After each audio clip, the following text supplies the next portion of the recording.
এই বর্ষণে জলাবদ্ধতার কবলে ফেনী শহর। পানি নিষ্কাশন ব্যবস্থা নাজুক হওয়ায় ডুবে আছে শহরের গুরুত্বপূর্ণ সড়ক। এ নিয়ে আরও জানাতে পৌর শহরের নাজির রোড থেকে যুক্ত হচ্ছেন সহকর্মী সোলাইমান ডালিম।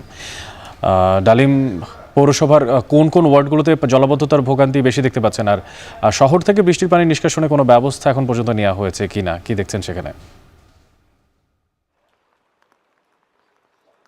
আমরা এখন আছি ফেনী শহরের নাজির রোড এলাকায়। এটি শহরের একদমই একটি ব্যস্ততম এলাকা, যেটি আমরা দেখতে পাচ্ছি যে এখানে কিন্তু হাঁটু পরিমাণ পানি। শহরের শুধু এই একটি এলাকা নয়, শহরের রামপুর, পাঠানবাড়ি এলাকা এবং শহীদ শহীদুল্লাহ কায়সার সড়ক এবং হাসপাতাল মোড় সহ বেশ কিছু এলাকায় কিন্তু আমরা জলাবদ্ধতা দেখেছি। গত 24 ঘন্টার যে ভারী বর্ষণ, সেই ভারী বর্ষণের কারণে কিন্তু এই জলাবদ্ধতা। আমরা কথা বলেছি স্থানীয়দের সাথে, স্থানীয়রা আমাদেরকে যেমনটি জানিয়েছেন যে এই যে এই ড্রেনেজ ব্যবস্থা, সেই ড্রেনেজ ব্যবস্থার নাজুক অবস্থার কারণে কিন্তু একটুখানি বৃষ্টি হলেই তাদেরকে হাঁটু পরিমাণ পানিতে নিমজ্জিত হয় এবং ড্রেনের যে ময়লা আবর্জনার পানি সেটি মারিয়ে তাদের চলাফেরা করতে হয়। আর নাগরিকরা আমাদেরকে যেটি বলেছেন যে এই যে ড্রেনের ব্যবস্থা নাজুক, এটি কিন্তু দীর্ঘদিনের। পৌরসভার পক্ষ থেকে এটি সমাধানের জন্য খুব বেশি ভালো পদক্ষেপ নেওয়া হয়নি, যার কারণে কিন্তু তাদের এই ভোগান্তি।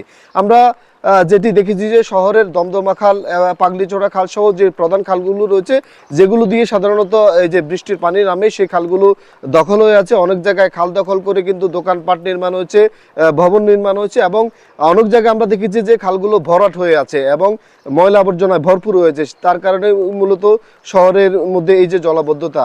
আমরা কথা বলেছি আবহাওয়া বিভাগের সাথে। আবহাওয়া বিভাগ আমাদেরকে যেমনটি জানিয়েছেন যে গত 24 ঘন্টায় 186.01 মিলিমিটার বৃষ্টি হয়েছে। এই যে বৃষ্টি, সেই বৃষ্টির কারণে কিন্তু জলাবদ্ধতা।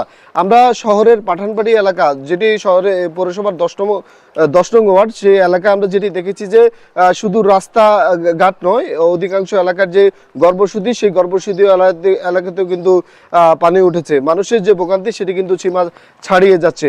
তো এই ছিল ফেনীর নাজির রোড এলাকা থেকে আমার কাছে প্লাবন পরিস্থিতির সর্বশেষ। টানা ভারী বর্ষণে জলাবদ্ধতার কবলে ফেনী শহর, আর সে বিষয়ে জানাতেই ফেনী থেকে যুক্ত ছিলেন সহকর্মী সোলাইমান ডালিম।